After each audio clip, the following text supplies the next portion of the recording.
ಪ್ರತಿಷ್ಠಿತ ಸರ್ಕಾರಿ ಪ್ರೌಢಶಾಲೆ ಬಸವಘಟ್ಟ ಶಾಲೆಯಲ್ಲಿ 9ನೇ ತರಗತಿ ವ್ಯಾಸಂಗ ಮಾಡುತ್ತಿದ್ದೇನೆ. ಇಂದು ನಾನು ಕನ್ನಡ ಪ್ರಥಮ ಭಾಷೆಯಾದ ಕನ್ನಡದಲ್ಲಿ ಬೆಳಗಿನ ತಾಣ ಜಯಪುರ ಎಂಬ ಪಠ್ಯಭಾಗವನ್ನು ಬೋಧನೆ ಮಾಡಲು ಬಯಸುತ್ತೇನೆ. ಈ ಪಠ್ಯಭಾಗವನ್ನು ಶ್ರೀ ಕೆ ಶಿವರಾಮ ಕಾರಂತರವರು ರಚಿಸಿದ್ದಾರೆ. ಪ್ರವೇಶ: ದೇಶ ಸುತ್ತಿ ನೋಡು, ಕೋಶ ಓದಿ ನೋಡು ಎಂಬ ಗಾದೆಯಂತೆಯೇ ಜ್ಞಾನ ಸಂಗ್ರಹಕ್ಕೆ 2 ಮಾರ್ಗಗಳು. ದೇಶ ಸುತ್ತುವುದರಿಂದ ವ್ಯಕ್ತಿಗೆ ಪ್ರಾಯೋಗಿಕವಾಗಿ ಜ್ಞಾನ ದೊರೆಯುತ್ತದೆ. ಆ ಅನುಭವದ ಬರಹ ರೂಪದ ಅಭಿವ್ಯಕ್ತಿಯೇ ಪ್ರವಾಸ ಕಥನ. ಇದು ಆಧುನಿಕ ಕನ್ನಡ ಸಾಹಿತ್ಯ ಪ್ರಕಾರಗಳಲ್ಲಿ ಒಂದು. ಕನ್ನಡ ಸಾಹಿತ್ಯ ಚರಿತ್ರೆಯನ್ನು ಅವಲೋಕಿಸಿದಾಗ ಸೂರಿ ವೆಂಕಟರಮಣ ಶಾಸ್ತ್ರಿ ಕರ್ಕಿಯವರು ದಕ್ಷಿಣ ಯಾತ್ರೆಯ ಚರಿತ್ರೆ ಕೃತಿಯೇ ಮೊದಲ ಪ್ರವಾಸ ಕಥನವೆಂದು ತಿಳಿದು ಬಂದಿದೆ. ಇದು ಓದುಗನಿಗೆ ಪ್ರವಾಸದ ಪರೋಕ್ಷ ಅನುಭವವನ್ನು ನೀಡಿರುವುದರಿಂದ ಪ್ರವಾಸ ಕಥನಕ್ಕೆ ಹೆಚ್ಚಿನ ಪ್ರಾಮುಖ್ಯತೆ ಉಂಟು. ಪ್ರವಾಸ ಕಥನಗಳನ್ನು ನೋಡಿ. ಪ್ರವಾಸ ಕಥನಗಳು ದೇಶೀಯ ಪ್ರವಾಸ ಕಥನಗಳು, ಅಂತಾರಾಷ್ಟ್ರೀಯ ಪ್ರವಾಸ ಕಥನಗಳೆಂದು ಸ್ಥೂಲವಾಗಿ ವಿಂಗಡಣೆ ಮಾಡಲಾಗಿದೆ. ಪ್ರಾಕೃತಿಕ ಪ್ರವಾಸ ಕಥನವೇ ದೇಶೀಯ ನೆಲೆಯದ್ದಾಗಿದೆ. ನೋಡಿ ಮಕ್ಕಳ, ಈ ಕಥೆಯನ್ನು ಪ್ರವಾಸ ಕಥನದಿಂದ ಆಯ್ದುಕೊಳ್ಳಲಾಗಿದೆ. ದೇಶ ಸುತ್ತಿ ನೋಡು, ಕೋಶ ಓದಿ ನೋಡು ಎಂಬ ಗಾದೆಯಂತೆಯೇ ಪ್ರವಾಸದಿಂದ ನಾವು ತಿಳಿಯಬಹುದಾದ ಅಮೂಲ್ಯವಾದ ಮಾಹಿತಿಯನ್ನು ಇಲ್ಲಿ ಕೆ ಶಿವರಾಮ ಕಾರಂತರವರು ಪ್ರಕಟಣೆಗೊಳಿಸಿದ್ದಾರೆ. ಹಾಗೆಯೇ ನಮ್ಮ ಈ ಪಠ್ಯಭಾಗಕ್ಕೆ ಬೆಳಗಿನ ತಾಣ ಜಯಪುರ ಎಂದು ಹೆಸರನ್ನು ನೀಡಿದ್ದಾರೆ. ನೋಡಿ, ಇಲ್ಲಿ ಬೆಳಗಿನ ತಾಣ ಜಯಪುರ ಎಂದು ನೀಡಿದ್ದಾರೆ. ಈ ಪದದ ಅರ್ಥ: ಬೆಳಗಿನ ತಾಣ ಜಯಪುರ ಎಂಬ ಪದದ ಅರ್ಥ ಬೆಳಗು ಎಂದರೆ ಅಂದ ಚಂದವನ್ನು ಮೈತುಂಬಿದ ನಾಡು ಎಂದು ಅರ್ಥವಾಗಿದೆ. ಈ ಅರ್ಥದ ಗರ್ಭಿತವಾಗಿರುವ ಬೆಳಗು ಎಂಬ ಪದವನ್ನು ನಮ್ಮ ಕೆ ಶಿವರಾಮ ಕಾರಂತರವರು ಈ ಪಾಠದ ಹೆಸರಾಗಿ ಟೀಕಿಸಿದ್ದಾರೆ. ಪಾಠವನ್ನು ಓದುತ್ತಾ ವಿವರಣೆ ನೋಡೋಣ. ಜಯಪುರ ನನ್ನ ಪಾಲಿಗೆ ಹೊಸತಾಗಿರಲಿಲ್ಲ. 15 ವರ್ಷಗಳ ಹಿಂದೊಮ್ಮೆ ಹೋಗಿದ್ದೆ. ಈ ಬಾರಿ ನಾನು ಶ್ರೀಪತಿಯು ರೈಲಿನಿಂದ ಇಳಿದಾಗ ಬೆಳಗ್ಗೆ 11 ಗಂಟೆ. ಬಿಸಿಲು ಜೋರಾಗಿ ಬೆಳೆಯುತ್ತಿತ್ತು. ಮಿತ್ರರಾದ ರೈಲ್ಗಳು ನಿಲ್ದಾಣಕ್ಕೆ ಬಂದು ನಮಗಾಗಿ ಕಾದಿದ್ದರು. ನಮ್ಮನ್ನು ಊರ ಹೊರಗಿನ ಅವರ ಮನೆಗೆ ಕರೆದುಕೊಂಡು ಹೋದರು. ಅವರ ಮನೆಯಲ್ಲಿ ಸುತ್ತಲೂ 4 ಕಡೆಯೂ ಸುಗುದು ಬಿತ್ತು ಮತ್ತು ಮರುಭೂಮಿಯಲ್ಲಿತ್ತು. ಅಲ್ಲಿ ಮಧ್ಯಾಹ್ನದ ವೇಳೆಗೆ ಸ್ನಾನಕ್ಕೆ ನೀರನ್ನು ಕಾಯಿಸುವ ಅಗತ್ಯವಿಲ್ಲ. ನೋಡಿ ಮಕ್ಕಳ, ಲೇಖಕರಿಗೆ ಜಯಪುರ ಏನು ಹೊಸತಾಗಿರಲಿಲ್ಲ. ಇವರು 15 ವರ್ಷಗಳ ಹಿಂದೊಮ್ಮೆ ಅಲ್ಲಿಗೆ ಹೋಗಿ ಬಂದಿದ್ದರು ಮತ್ತು ಅಲ್ಲಿನ ಎಲ್ಲ ವೈಭವವನ್ನು ತಿಳಿದುಕೊಂಡಿದ್ದರು. ಆದರೆ 15 ವರ್ಷ ಕಳೆದ ನಂತರ ಒಂದು ಬಾರಿ ಭೇಟಿ ನೀಡಿರುವ ಸಮಯದ ಅವರ ಅನುಭವವನ್ನು ಇಲ್ಲಿ ಲೇಖಕರು ವಿವರಣವಾಗಿ ತಿಳಿಸಿದ್ದಾರೆ. 15 ವರ್ಷದ ಹಿಂದೊಮ್ಮೆ ಹೋಗಿದ್ದೆ. ಈ ಬಾರಿ ಶಿವರಾಮ ಕಾರಂತರ ಸ್ನೇಹಿತರಾದ ಶ್ರೀಪತಿಯೊಂದಿಗೆ ಹೋಗಿದ್ದರು ಮತ್ತು ಇವರ ಗೆಳೆಯರಾದ ರೈಗಳು ರೈಲು ನಿಲ್ದಾಣಕ್ಕೆ ಬಂದು ಇವರಿಗಾಗಿ ಕಾದಿದ್ದರು. ಇವರು ಕಾದಿದ್ದರು ಮತ್ತು ಇವರನ್ನು ಕರೆದುಕೊಂಡು ಹೋದರು. ಎಲ್ಲಿಗೆ ಕರೆದುಕೊಂಡು ಹೋದರು ಎಂದರೆ ಅವರ ಮನೆಗೆ ಕರೆದುಕೊಂಡು ಹೋದರು. ಅವರ ಮನೆಯ ಸುತ್ತ 4 ಕಡೆ ದಿಕ್ಕಿನಲ್ಲೂ ತುಂಬಾ ಉಸುಬು ತುಂಬಿತ್ತು ಮತ್ತು ಮರುಭೂಮಿಯ ಜಾಗದಲ್ಲಿತ್ತು. ಆದ್ದರಿಂದ ಅಲ್ಲಿ ಹೆಚ್ಚು ಬಿಸಿಲು ಮತ್ತು ಉಸುಬಿನ ಉಷ್ಣದಿಂದ ಅಲ್ಲಿ ನೀರನ್ನು ಕಾಯಿಸುವ ಅಗತ್ಯವಿರಲಿಲ್ಲ. ಏಕೆಂದರೆ ಅಲ್ಲಿ ಉಷ್ಣದಿಂದಲೇ ಆ ನೀರು ನದಿಯಿಂದಲೇ ಕಾದು ಬರುತ್ತಿತ್ತು. ನಾನೇನು ಬಿಸಿ ನೀರನ್ನು ಸ್ನಾನ ಮಾಡುವವ, ಆದರೆ ನನಗೆ ಆದದ್ದು ಶ್ರೀಪತಿಗೆ ಆಗಲು. ಶ್ರೀಪತಿ ತಣ್ಣೀರನ್ನು ಮೀಯುತ್ತಿದ್ದ, ಹಾಗಾಗಿ ಕಾದಿದ್ದ ನೀರನ್ನು ಹಾರಿಸಿ ತಣ್ಣೀರನ್ನು ಸ್ನಾನ ಮಾಡಿದ. ಆ ನಂತರ ಊಟ ಮಾಡಿದೆವು. 1-2 ತಾಸು ವಿಶ್ರಾಂತಿ ತೆಗೆದುಕೊಂಡೆವು. ಆ ನಂತರ ನಮ್ಮ ಮೊದಲ ಕಾರ್ಯಕ್ರಮವೇ ಹಂಬೇರಕ್ಕೆ ಹೋಗುವುದು ಎಂದು ಇಲ್ಲಿ ಕವಿಯು ಶಿವರಾಮ ಕಾರಂತರವರು ಹೇಳಿದ್ದಾರೆ. ನೋಡಿ ಮಕ್ಕಳ, ಇವರು ಹೋಗ್ತಾರೆ, ಅಲ್ಲಿ ಬಿಸಿನೀರು ಬರ್ತಿರುತ್ತಲ್ಲ, ಕೆ ಶಿವರಾಮ ಕಾರಂತರವರು ಬಿಸಿನೀರಲ್ಲೇ ಸ್ನಾನ ಮಾಡ್ತಾರೆ. ಆದರೆ ಅವರ ಸ್ನೇಹಿತರಾದ ಶ್ರೀಪತಿಗೆ ಲೇಖಕರಿಗೆ ಆದದ್ದು ಆಗದು. ಆದ್ದರಿಂದ ಅವರು ಬಿಸಿನೀರನ್ನು ತಣ್ಣೀರಾಗಿ ಹಾರಿಸಿಕೊಂಡು ಸ್ನಾನ ಮಾಡುತ್ತಾರೆ. ಆ ನಂತರ 2 ತಾಸುಗಳ ಕಾಲ ವಿಶ್ರಾಂತಿಯನ್ನು ತೆಗೆದುಕೊಳ್ಳುತ್ತಾರೆ. ಆ ನಂತರ ಊಟ ಮಾಡಿ ಅವರ ಮೊದಲ ಕಾರ್ಯಕ್ರಮವೇನಾಗಿತ್ತು ಎಂದರೆ ಹಂಬೇರಕ್ಕೆ ತೆರಳುವುದು ಅವರ ಮೊದಲ ಕಾರ್ಯಕ್ರಮವಾಗಿತ್ತು. ಹಂಬೇರಕ್ಕೆ ತೆರಳಿದರು. ಊರ ಹೊರಗಿರುವ ನಮ್ಮ ಮಿತ್ರರು ರೈಲುಗಳಿಗೆ ಹಂಬೇರಕ್ಕೂ ಜಯಪುರಕ್ಕೂ ನಡುವೆ ಸಿಟಿ ಬಸ್ ಇದೆ ಎಂದು ನಮಗೆ ತಿಳಿದಿರಲಿಲ್ಲ. ಹಾಗಾಗಿ ಟಾಂಗಾವನ್ನು ಗೊತ್ತು ಮಾಡಿಕೊಂಡು ನಗರದ ಮಧ್ಯಭಾಗದಿಂದ ಹಾದು ಹೋದವು. ನೋಡಿ ಮಕ್ಕಳ, ಈ ಲೇಖಕರು 15 ವರ್ಷದ ಹಿಂದೆ ಹೋಗಿ ಬಂದಿದ್ರಲ್ಲ, ಆದ್ರಿಂದ ಇವರಿಗೆ ಗೊತ್ತಿರಲ್ಲ ಅಲ್ಲಿ ಟಾಂಗಾವನ್ನು ಮಾಡಿರ್ತಾರೆ ಅಂತ. ಸಿಟಿ ಬಸ್ ಮಾಡಿರ್ತಾರೆ. ಸಿಟಿ ಬಸ್ಸಿನ ಪ್ರವಾಸ ಇಲ್ಲಿದೆ ಅಂತ ಗೊತ್ತಿರಲಿಲ್ಲ. ಆದ್ರಿಂದ ಇವರು ಟಾಂಗಾವನ್ನು ಗೊತ್ತು ಮಾಡಿಕೊಂಡು ಹೋದ್ರು. ಟಾಂಗಾ ಎಂದರೆ ಕುದುರೆಯ ಒಂದು ಗಾಡಿಯನ್ನು ಟಾಂಗಾ ಎಂದು ಹೇಳ್ತಾರೆ. ನಗರದ ಮಧ್ಯಭಾಗದಿಂದ ಹಂಬೇರಕ್ಕೆ ಹಾದು ಹೋದರು. ಜಯಪುರದ ಮುಖ್ಯ ಬೀದಿಗಳು ನನ್ನ ಮನಸ್ಸಿನ ಮೇಲೆ ತುಂಬಾ ಪರಿಣಾಮವನ್ನು ಬೀರಿದವು. ನೋಡಿ ಮಕ್ಕಳ, ಲೇಖಕರು ಹೇಳ್ತಿದ್ದಾರೆ ಜಯಪುರದ ಮುಖ್ಯ ಬೀದಿಗಳು ಇವರ ಮನಸ್ಸಿನ ಮೇಲೆ ತುಂಬಾ ಪರಿಣಾಮವನ್ನು ಬೀರಿದರು. ಏಕೆಂದರೆ 1 ಶತಮಾನದ ಹಿಂದೆ ಆ ನಗರದ ಬೀದಿಗಳು ನಿರ್ಮಾಣವಾಗಿದ್ದರು. ಬಹಳ ಅಗಲವಾದದ್ದು ಮತ್ತು ಚೆನ್ನಾಗಿ ಶೋಭಿಸುತ್ತಿತ್ತು. ಬೀದಿಗಳು ನೇರವಾದವು ಮತ್ತು ಬಹು ದೂರದಿಂದ ಕಾಣಿಸುತ್ತಿದ್ದ ಅಂಗಡಿ ಮನೆಗಳು ದೇಶೀಯ ವಾಸ್ತುರಚನೆಗಳಾಗಿದ್ದು ಅಲ್ಲಿನ ಅಂಗಡಿ ಮತ್ತು ಮನೆಗಳು ಚೆನ್ನಾಗಿ ಶೋಭಿಸುತ್ತಿತ್ತು ಎಂದು ಲೇಖಕರು ಹೇಳಿದ್ದಾರೆ. ನೋಡಿ, ಅಲ್ಲಿ 15 ಕಾಲದ ವರ್ಷದ ಹಿಂದೆಲ್ಲ ಅಂಗಡಿ ಮನೆಗಳನ್ನು ನಿರ್ಮಾಣ ಮಾಡಿದ್ದರು ಮತ್ತು ದೇಶೀಯ ವಾಸ್ತುರಚನೆಯನ್ನು ಮಾಡಿದ್ದರು. ಮುಖ್ಯ ಬೀದಿಗಳನ್ನು ಮಾಡಿದ್ದರು. ತುಂಬಾ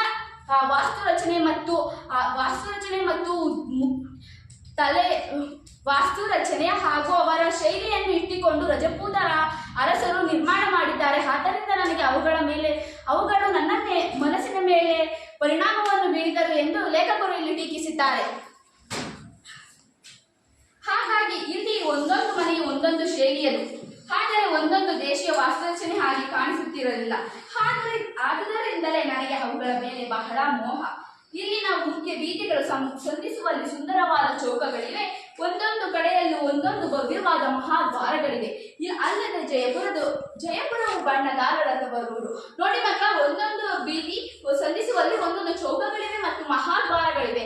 ಈಗಿನ ನಮ್ಮ ಭಾಷೆಗೆ ಹೇಳೋದಾದ್ರೆ ಹೆಬ್ಬಾಗಿಲು ಅಂತ ಹೇಳ್ತೀವಿ. ಅದೇ ರೀತಿ ಜಯಪುರದಲ್ಲಿ ದೊಡ್ಡ ದೊಡ್ಡ ಮಹಾದ್ವಾರಗಳಿದ್ದು ಮತ್ತು ಮುಖ್ಯ ಬೀದಿಯಲ್ಲಿ ಸಂಧಿಸುವಾಗ ಚೌಕಗಳಿದ್ದವು ಎಂದು ಇಲ್ಲಿ ಜಯಪುರಕ್ಕೆ ಹೋಗಿರುವ ಶಿವರಾಮ್ ಕಾರಂತರಾದ ಲೇಖಕರು ಇಲ್ಲಿ ಟೀಕಿಸಿದ್ದಾರೆ. ಬಣ್ಣ ಹಾಕುವ ಕುಶಲಕರು ಹಾಗೂ ಊರಿನಲ್ಲಿ ಬಹಳ ಜನರಿದ್ದಾರೆ.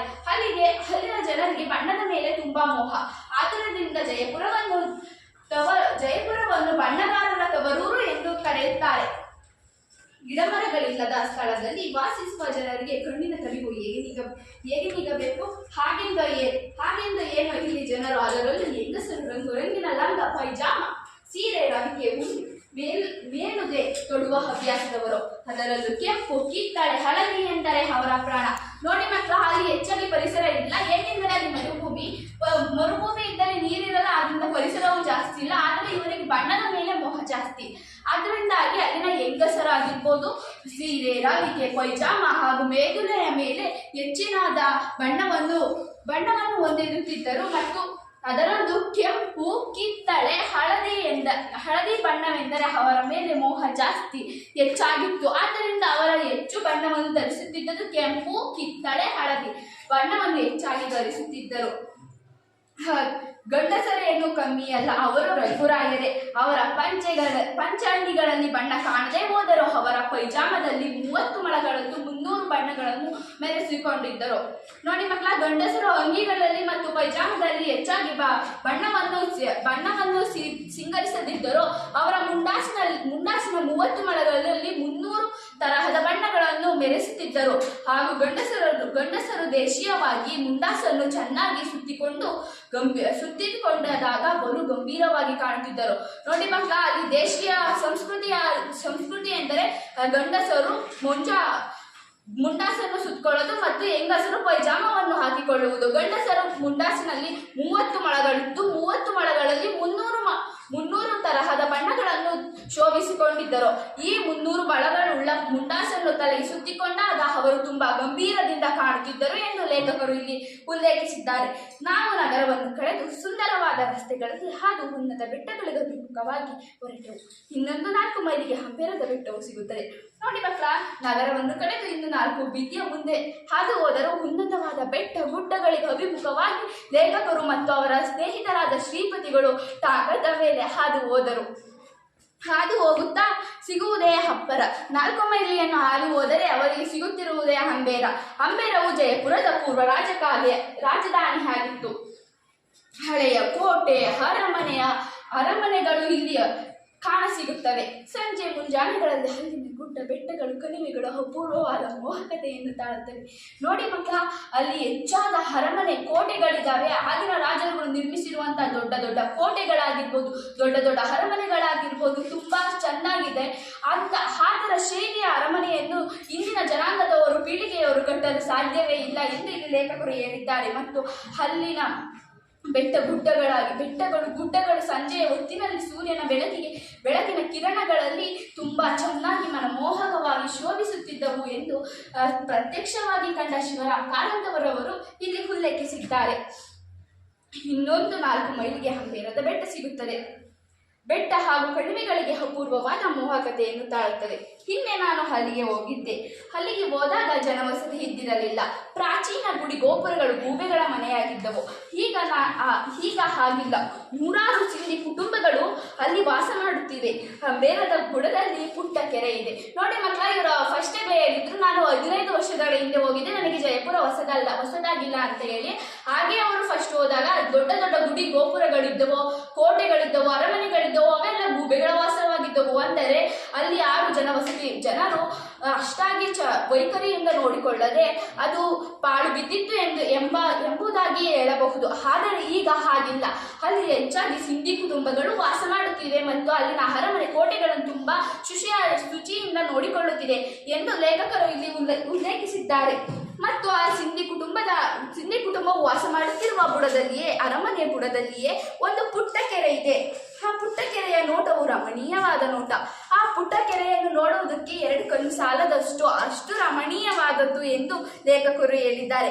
ಕೆರೆಯ ಮಗ್ಗುಲಿನಿಂದ ಮುಂದುವರೆದರೆ ಸುಂದರವಾದ ಉದ್ಯಾನವನವೊಂದು ಕಾಣಸಿಗುತ್ತದೆ. ಬಳಿಯಲ್ಲಿ ಕೆಂಪು ಕಲ್ಲಿನ ಹಳೆಯ ಕಾಲದ ಭವ್ಯವಾದ ಕೆಲವೊಂದು ಸುಂದರ ಪ್ರತಿಮೆಗಳಿವೆ ಮತ್ತು ಅವುಗಳನ್ನು ನಾವು ಕಾಣಸಿಗಬಹುದು. ಬಳಿಯಲ್ಲಿ ಕೆಂಪು ಕಲ್ಲಿನ ಹಳೆಯ ಕಾಲದ ಪ್ರತಿಮೆಗಳಿವೆ ಎಂದು ಇಲ್ಲಿ ಲೇಖಕರು ಉಲ್ಲೇಖಿಸಿದ್ದಾರೆ. ನೋಡಿ ಮಕ್ಕಳ, ಅಲ್ಲಿ ಅರಮನೆಗಳಿದ್ವಲ್ಲ, ಅಲ್ಲಿ ಸಿಂಧಿ ಕುಟುಂಬಗಳು ವಾಸವಾಗುತ್ತಿದೆ. ಆ ವಾಸಿಸುತ್ತಿರುವ ಬುಡದಲ್ಲಿಯೇ ಒಂದು ಪುಟ್ಟ ಕೆರೆ ಇದೆ. ಆ ಪುಟ್ಟ ಕೆರೆಯ ಮಧ್ಯದಲ್ಲಿ ಒಂದು ಉದ್ಯಾನವನವಿದೆ. ಆ ಉದ್ಯಾನವನದಿಂದ ಹಾದು ಹೋದರೆ ಅಲ್ಲಿ ಒಂದು ದೊಡ್ಡ ಹಳೆಯ ಕಾಲದ ಕೆಂಪಾದ ಕಲ್ಲಿನಿಂದ ನಿರ್ಮಿಸಿರುವ ಪ್ರತಿಮೆಗಳನ್ನು ನಾವು ಕಾಣಸಿಗಬಹುದು ಎಂದು ಲೇಖಕರು ಹೇಳಿದ್ದಾರೆ. ಮತ್ತು ಅಲ್ಲಿನ ಪ್ರತಿಮೆಗಳು ಸುಂದರವಾದದ್ದು ಮತ್ತು ಭವ್ಯವಾದದ್ದು ಎಂದು ಇಲ್ಲಿ ಉಲ್ಲೇಖಿಸಿದ್ದಾರೆ. ಹಾಗೆಯೇ ಏರುತ್ತಾ ಹೋದಂತೆ ಕೆಳಗಿನ ಲೋಟವು ರಮಣೀಯವಾಗುತ್ತದೆ. ದಿಡ್ಡಿಯ ಬಾಗಿಲೊಂದನ್ನು ಏರುತ್ತಾ ಹೋಗಬೇಕು ಅಂತ ಲೇಖಕರು ಹೇಳಿದ್ದಾರೆ. ಅಲ್ಲಿ ಉದ್ಯಾನವನ ಸಿಗುತ್ತದಲ್ಲ, ಅಲ್ಲಿಂದಲೇ ಒಂದು ದಿಡ್ಡಿ ಬಾಗಿಲು ಅಂದರೆ ಒಂದು ದೊಡ್ಡ ಬಾಗಿಲಿನ ಒಂದು ಚಿಕ್ಕ ಕಂಡಿಯನ್ನು ದಿಡ್ಡಿ ಎಂದು ಕರೆಯುತ್ತಾರೆ. ಆ ದಿಡ್ಡಿ ಬಾಗಿಲಿನಿಂದ ನಾವು ಏರಿ ಹೋದರೆ ಅಲ್ಲಿನ ನೋಟವು ರಮಣೀಯವಾದದ್ದು ಎಂದು ಇಲ್ಲಿ ಲೇಖಕರು ಉಲ್ಲೇಖಿಸಿದ್ದಾರೆ. ಕೋಟೆಯ ಒಳಗೆ ಅರಮನೆಗೆ ಸಂಬಂಧಿಸಿದ ಸಭಾಂಗಣ, ದೇವಾಲಯ ಮೊದಲಾದವನ್ನು ಅಲ್ಲಿ 2-3 ಅಂತಸ್ತಿನಲ್ಲಿ ರಚಿಸಿದ್ದಾರೆ. ನೋಡಿ ಮಕ್ಕಳ, ಅಲ್ಲಿ ಏರಿ ಹೋದರೆ ಅಲ್ಲಿ ಅರಮನೆಗೆ ಸಂಬಂಧಿಸಿದ ಕೋಟೆಯು ಸಿಗುತ್ತದೆ. ಅಲ್ಲಿ ಅಂತಸ್ತಿನಲ್ಲಿ ಮೊದಲು ಅಲ್ಲಿಗೆ 2-3 ಅಂತಸ್ತನ್ನು ರಚಿಸಿದ್ದಾರೆ. ಆ ಅರಮನೆಯಲ್ಲಿ ದೊಡ್ಡ ದೊಡ್ಡ ಅಂತಸ್ತನ್ನು ರಚಿಸಿದ್ದಾರೆ ಎಂದು ಇದರಲ್ಲಿ ಹೇಳಿದ್ದಾರೆ. ನೋಡಿ ಮಕ್ಕಳ, ನಾನು ಇಷ್ಟು ಪಾಠ ಮಾಡಿದೆ. ಇವಾಗ ನಾನು ಕ್ವಶನ್ ಕೇಳ್ತೀನಿ, ಆನ್ಸರ್ ಹೇಳ್ತೀರಾ? ಪಾಠ ಮಾಡಿದ್ದೆ ಅರ್ಥ ಆಯ್ತು ಅಲ್ವಾ? ನಾನು ಈ ಕ್ವಶನ್ ಕೇಳಿ ಆನ್ಸರ್ ಮಾಡ್ತೀರಾ ಅಲ್ವಾ? ಇಲ್ಲಿ ರಂಗುರಾಯರು ಯಾರು? ಜಯಪುರದ ಗಂಡಸರಾದ ರಂಗುರಾಯರು ಎಂದು ಕರೆಯುತ್ತಾರೆ. Very good Harshita, keep it up. ಗಂಡಸರ ಮುಂಡಾಸಿನಲ್ಲಿ ಎಷ್ಟು ಬಣ್ಣಗಳಿದ್ದವು? 30 ಮೊಳಗಳಲ್ಲಿ 300 ಬಣ್ಣಗಳಿದ್ದವು. ವೆರಿ ಗುಡ್ ಪೂರ್ಣಿಮಾ, ಕ್ಲಾಸ್ ಮಾಡಿ. ಟಾಂಗ ಎಂದರೇನು? ಕುದುರೆ ಗಾಡಿಯನ್ನು ಟಾಂಗ ಎನ್ನುವರು. Very good Ankita. ಜಯಪುರದ ಜನರಿಗೆ ಯಾವ ಬಣ್ಣಗಳೆಂದರೆ ಬಹಳ ಮೌಲ್ಯ? ಕೆಂಪು, ಕಿತ್ತಳೆ, ಹಳದಿ. ವೆರಿ ಗುಡ್ ಮೌಲ್ಯ.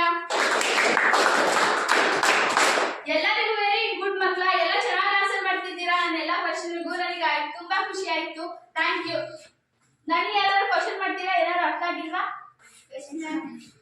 ಅನನ್ಯ, ಜಯಪುರದ ಪೂರ್ವದ ರಾಜಧಾನಿ ಯಾವುದು? ಜಯಪುರದ ಪೂರ್ವದ ರಾಜಧಾನಿ ಹಂಬೇರ. Thank you. ಎಸ್ ಲೋಚನಾ? ಲೇಖಕರಿಗೆ ಜಯಪುರದ ಮನೆಗಳ ಮೇಲೆ ಮೋಹಬೇಕು. ಲೇಖಕರಿಗೆ ಜಯಪುರದ ಮನೆಯ ಮೇಲೆ ಮೋಹ ಏಕೆಂದರೆ ಒಂದೊಂದು ಶೈಲಿಯಾಗಿದ್ದರೂ ಅದು ಒಂದೊಂದು ದೇಶದಾಗಿರಲಿಲ್ಲ ಮತ್ತು ಸುಂದರವಾದ ವಾಸ್ತುರಚನೆಯನ್ನು ಹೊಂದಿದ್ದವು. ಅದಕ್ಕೆ ಲೇಖಕರಿಗೆ ಜಯಪುರದ ಮನೆಯ ಮೇಲೆ ಮೋಹ ಜಾಸ್ತಿ. ಸುಪ್ರೀತಾ? ರೈಗಳ ಮನೆ ಎಂತ ಪ್ರದೇಶದಲ್ಲಿದೆ? ರೈಗಳ ಮನೆ 4 ಸುತ್ತಲೂ ಉಸುಬು ಹರಡಿದ್ದು ಮರುಭೂಮಿಯ ಪ್ರದೇಶದಲ್ಲಿದೆ. ಓಕೆ, ನಮ್ಮ ಕ್ಲಾಸ್ ಸರಿ. ಎಲ್ಲರಿಗೂ ಪಾಠ ಅರ್ಥ ಆಯ್ತು ಅಲ್ವಾ?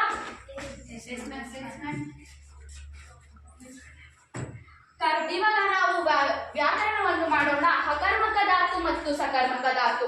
ನೋಡಿ ಮಕ್ಕಳ, ಸಕರ್ಮಕ, ಹಕರ್ಮಕ, ಇಲ್ಲಿ ಧಾತುಗಳು ಮತ್ತು ಧಾತುಗಳಲ್ಲಿ ಒಂದೊಂದು ಕರ್ಮ ಎಂಬ ಪದವು ಮೇನ್ ಆಗಿ ಬಂದಿದೆ. ಫಸ್ಟ್ ನಾವು ಕರ್ಮ ಎಂಬುದನ್ನು ಅರ್ಥ ಮಾಡಿಕೊಂಡರೆ ಮಾಡಿಕೊಳ್ಳಬಹುದು. ನೋಡಿ ಮಕ್ಕಳ, ರಾಮನು ಗಿಡವನ್ನು ನೆಟ್ಟಿದನು. ಇಲ್ಲಿ ಕರ್ಮಪದವು ಯಾವುದು ಎಂದರೆ ನೆಟ್ಟ ಎಂಬುದು ಕರ್ಮಪದವಾಗಿದೆ.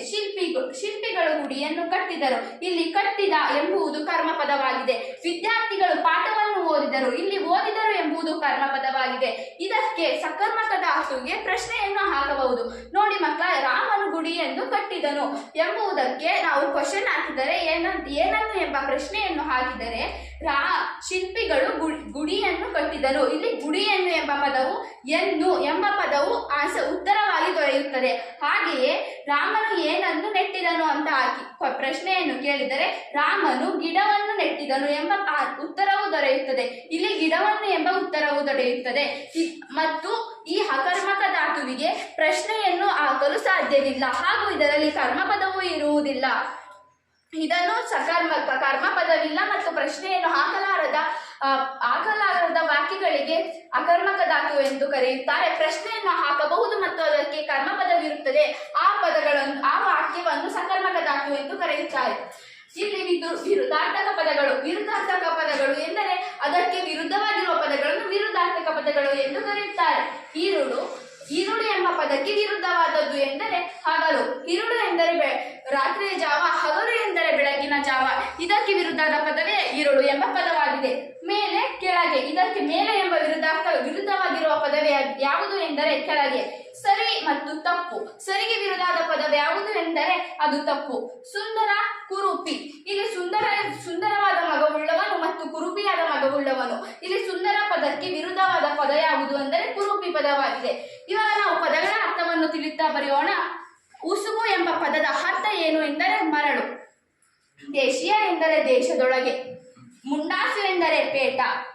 ವಾಸ್ತು ಎಂದರೆ ಕಟ್ಟಡ ನಿರ್ಮಾಣದ ಶಾಸ್ತ್ರವೆಂದು ಹೇಳೋಣ. ಇವಾಗ ಪದಗಳ ಅರ್ಥ, ವಿರುದ್ಧಾರ್ಥಕ ಪದಗಳು ಮತ್ತು ಸಕರ್ಮಕ ಧಾತು, ಅಕರ್ಮಕ ಧಾತುಗಳನ್ನು ವ್ಯಾಕರಣದಲ್ಲಿ ವಿಸ್ತಾರವಾಗಿ ತಿಳಿಸಿದ್ದೇನೆ. ಧನ್ಯವಾದಗಳು.